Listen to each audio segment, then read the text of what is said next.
Hello and welcome to the Daily Aus. I'm Emma Gillespie. I'm Billi FitzSimons. Sharks, seals, rays, octopus, dolphins, these are just some of the marine species that have washed up dead on South Australian beaches en masse in recent months. A toxic algal bloom has been lingering off the state's coast since at least March, and it's being blamed for the deaths of these animals. This is a story that has now gained national attention, with the federal government announcing funding to address the crisis this week. But as calls for the government to declare a national disaster mount, scientists are warning the danger could spread to other states. Today, we are going to unpack everything you need to know about this story, including the science behind it and what happens next and what it means for the future of Australia's marine ecosystems. This is one of those stories that has been around for a while, but I feel like in the past week in particular, it's really gained national momentum. Now, I'm sure those of us listening in South Australia are very well aware of what is happening. Yep. But for those of us who are not in South Australia, do you want to just take it right back to basics and explain what is algal bloom? Yeah. Am I saying it right? Algal bloom? Yes, it's an algal bloom. It's one of those stories, I think, that because it's been around for so long, people might feel like it's gotten away from them. You know, those big news stories where That's you me. just, and you don't pay attention at the right moment, and it's really complicated. So hopefully we will sort that out for you, Billi, and others like you today. Let's start with what algae are. So in the simplest terms, they're a broad group of aquatic plants that live and grow in the sea and in fresh water. Now, some algae can be large seaweeds, other species are microscopic, so completely invisible to the human eye. But algae plays a vital role in marine ecosystems. So algae isn't always the bad guy. They are a food source for many organisms. They produce a large chunk of Earth's oxygen through photosynthesis. I remember that one from Year 10 Geography. Exactly. So that's for another day, talking photosynthesis. But as good as algae and as important as algae is, in some conditions, algae can grow out of control. Now, when that happens, it has a negative impact on marine ecosystems, and that's what's happening right now in South Australia in an event known as a harmful algal bloom. Now, depending on the type of algae, some blooms produce toxins that can kill fish or other marine life like seabirds or even cause human illness. But other non-toxic algae blooms can still be just as devastating because the oxygen these algae colonies consume essentially suffocate animal species and other plants. Okay, and so we know that an algal bloom has happened in the waters in South Australia. Yep. Do we know what has caused that? Yeah, so there has been an increase in these types of events in recent years right around the world, and I'm sure it won't surprise many people to hear that that is because of the increased occurrence of marine heat waves around the world. So in South Australia specifically, a marine heatwave began to spike in September last year, and this essentially has created the perfect conditions for microscopic marine algae called phytoplankton to grow out of control. Now, the specific algae involved in this bloom is called Corenia micomotoi, which produces reactive oxygen molecules that are harmful to fish gills. Scientists say there are a whole heap of factors pretty much that have contributed to the intensity of the algal bloom in South Australia. So the marine heat wave that brought above average sea temperatures, roughly 2.5 degrees warmer than normal, as well as calmer conditions. So light winds, small swells. When the ocean is more still, things, animals, plants, species that would be moved around by the kind of natural turbulence of the ocean are not. Additionally, there was flooding in the Murray River in 2022 and 2023. That flooding washed extra nutrients, freshwater nutrients, into the sea. And basically what experts say is that it's a combination of all of those factors that have essentially created this perfect storm, the ideal conditions for algae to bloom in places it really shouldn't be. Right. And the marine heat wave, that is a symptom of climate change? Exactly. So there is a lot of research yet to be done definitively in this space, but there is kind of undeniable anecdotal evidence that with rising sea temperatures, there is this trend of rising marine heat waves, of increased incidence of those, and with them, these harmful algal blooms right around the world.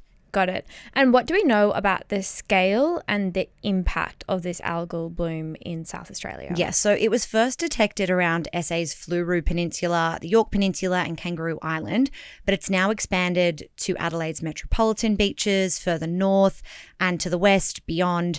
So the Biodiversity Council estimates that more than 430 species of marine animals have been killed when we're thinking about the impact. So thousands and thousands of 430 species. It was hoped that the winter waters would kind of weaken the bloom, that it would dissipate, that cooler waters would come through and move the algae, but this hasn't happened. Again, there's that marine heat wave. And so because this type of algae damages fish gills, essentially what's happening is these animals are being suffocated. It's awful to think about, but that is what's happening. That's why we're seeing mass deaths of all kinds of animals, including rarely encountered deep water sharks, iconic leafy sea dragons, all types of different rays, rock lobsters, crabs, squid, octopus, more.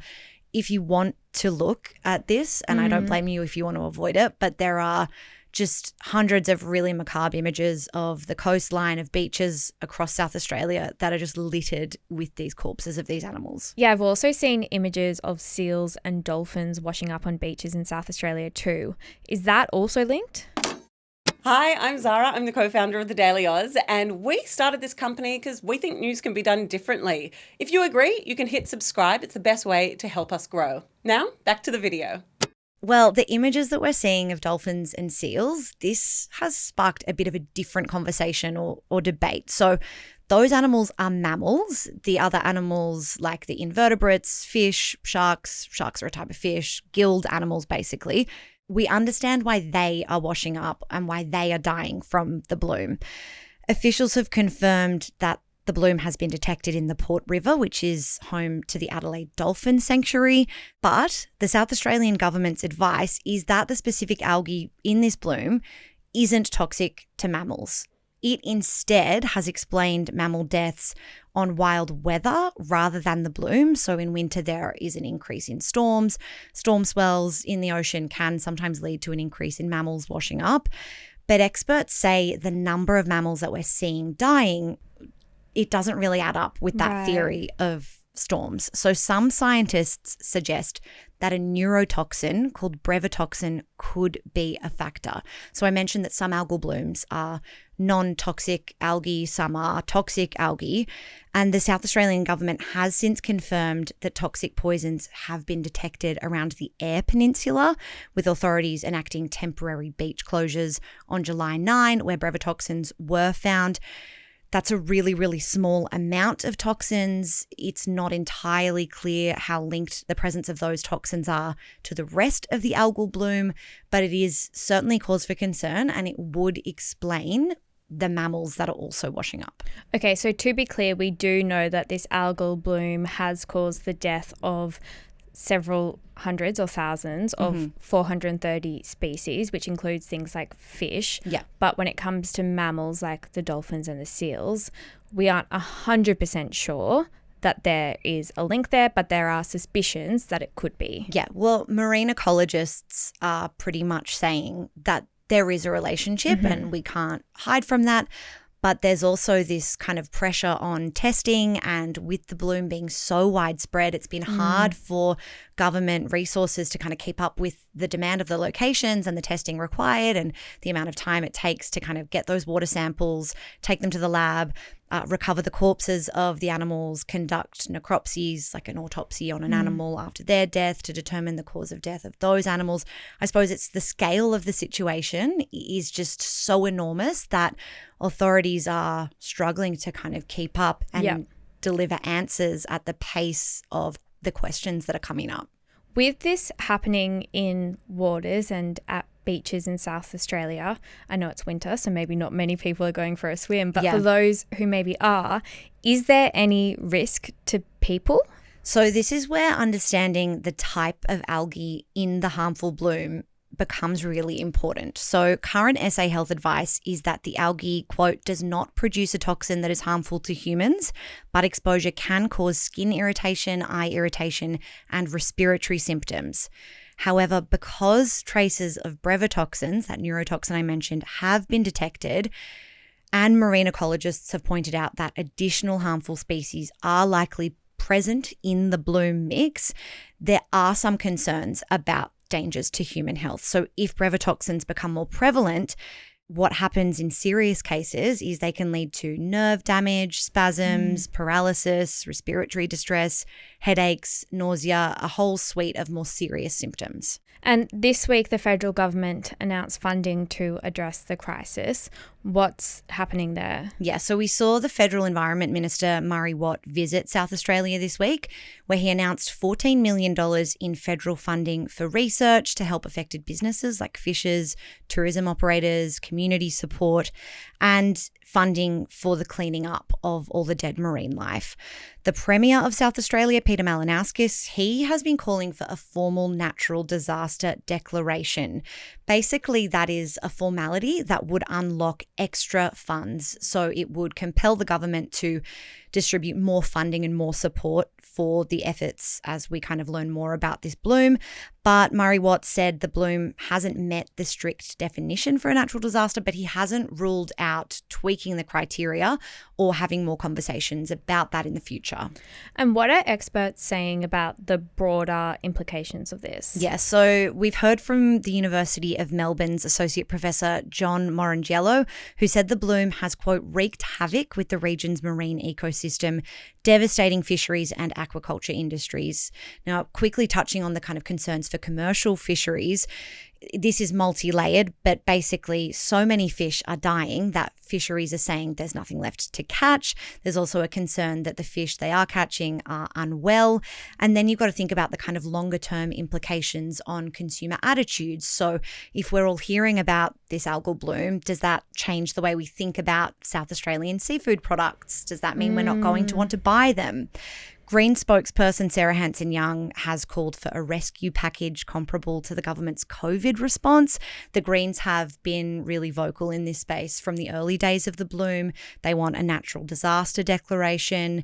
We have heard from the new Shadow Environment Minister, Angie Bell. She's accused the government of being completely flat-footed, to use her words, in its response. After Murray Watt visited South Australia, Angie Bell said that he was trying to palm this off as a state issue, that Labor needs to do more. But Angie Bell did say, quote, the coalition stands ready to work constructively with the government to prevent any further devastation from the toxic algal bloom. And I guess my last question is, what happens now? Is there any hope? There is one ray of hope, which I know this can sound really devastating, and for the people impacted by it in South Australia, for marine scientists, for that whole community, seeing these endangered species, these deep water creatures washing up dead on beaches has been completely devastating. But the good news is a bioluminescent algae that feeds on the harmful algae that we've seen in this bloom, so the Karenia mikamoito.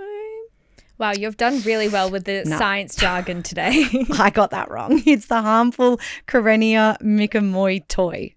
Yes, got it. That's how you say it. I was going to correct you. I know, Billi, you're a stickler for these pronunciations, but also forgive me, audience, if I'm wrong. But this bioluminescent algae, which I'm not even going to attempt to pronounce, has been spotted in the region, in the waters of South Australia. Why that matters, apart from bioluminescent algae looking very cool, is that this algae can eat the harmful algae. So scientists are hoping or watching and waiting to see if this bioluminescent algae is going to feed on the harmful bloom, which would reduce the numbers of this harmful algae and help bring an end to this disaster. But it is such a complex environmental crisis. There are no easy answers, and we will keep monitoring the situation.